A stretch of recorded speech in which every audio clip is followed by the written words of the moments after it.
ఏంది మనవాడా మా మనవరాలను గోసపుచ్చుకుంటానవట అసలు ఏంది నీ సంగతి? అసలు ఏంది నీ సంగతి? ఓ పెద్దరాడు పెద్ద అసలు నీ గోసపుచ్చుకుంటానని చెప్పింది ఎవరు? మీ మామయ్య చెప్పిండు. ఏ ఒకమ్మా నేనేం చెప్పినా నువ్వేం అడుగుతాను? మా అల్లుడు మంచోడు దేవనాసంటోడు అని చెప్పినా నీకు. నాకు ఎరికైతే నువ్వేం చెప్పినావు కాదు, నేను గోసపుచ్చుకుంటాను నీ బిడ్డని. బుద్ధి తక్కువైన ఇంట్లో పడ్డా నేను. నీ బిడ్డ ఇగో కాల్చింది చూడు. అబ్బో కాల్చింది, బుగ్గలే వచ్చినాయి కదా. అబ్బో ఉఫ్ ఉఫ్ చల్లర కొడతా.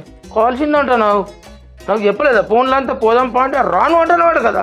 ఏమో నువ్వు కానుకున్నావు వాళ్ళని, శివకలేని అల్లుడు నాకు కానుకున్నాడు. ఇక ఊరంతా చెప్పుకోరాదు గోసపుచ్చుకుంటాడు అది ఇది అని. కోసపుచ్చుకొని దాన్ని ఉసురు పంచుకుంటానమాట. నువ్వు నిన్ను చూస్తే కోపం వస్తుంది కానీ ఏం చేస్తావో తెలియదు వాళ్ళ కానీ భయం. ఇప్పుడు ఇంటికి వచ్చిన వీడు వెళ్ళి అవసరం ఇప్పుడు లొల్లి పెట్టేది నువ్వు నేను కాదు. ఇప్పుడు ఇక్కడ నువ్వు చెప్పినావు నేను చెప్పినా గోసపుచ్చుకుంటాడు ఈడుస్తాంటాడని. నన్ను ఈడుస్తాంతానని చెప్పిండా? భగవంతుడు పెండకాడి పెట్టినట్టు పెట్టిండు అని చూస్తాను. ఇంకా నువ్వు మళ్ళీ ఇంకోసారి నాకు కనవటం అనుకో. ఏంది నమస్కారం. ఎప్పుడు వచ్చిల్లా? ఇందాకనే వచ్చినావు. ఏంది వాడు అతృతంలో లేదు పెడతాను. అయినే పెడతాను, నేను ఎందుకు వెళ్ళి పెట్టినా? ఏ ఊకమ్మా వచ్చిన చచ్చినట్టు ఉండకనాట. వాడిని చూస్తేనే ఓర్వో ఏమైనా. నేను మరి లేకపోతే ఆయన అచ్చుతో డొక్కలు పడి ఉండే, నాకు కారు పెట్టినావా, నాకు బైక్ పెట్టినావా, విమానం పెట్టినావా అని కొట్టరావు. అయితే ఇది మరి మీ ఇల్లు, నా ఇంటికి వచ్చి తిట్టినా మంచుకున్నాను, మీ ఇంటికాడ తిట్ల పడాలి. నా ఇంటికాడ ఉన్నాడు కొట్టిపోయింది, ఇదంతా మంచుకున్నదా నీకు?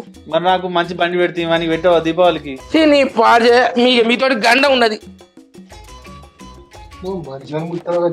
ఏ ఊకోరా ఏమంటావు? ఇంత తిట్టినా సిక్కున్నది. చూస్తానా ఎట్లున్నదో? చూస్తాను కానీ నీ కథ ఏంది అని అంటాను. మరి ప్రతిదానికి తొందరపడితే ఎట్లా మనవాడను? అమ్మాయి పెద్ద మనవాడు చూడు ఎంత ముద్దుకుంటాడో అట్లా ఉండాలి. చిన్న చిన్న దానికి ఆవేశపడద్దు ఎప్పుడు. నువ్వు ఆగు, నువ్వు నీకు చెప్తానా వానికి? నువ్వు ఆయన ఒకటే కానీ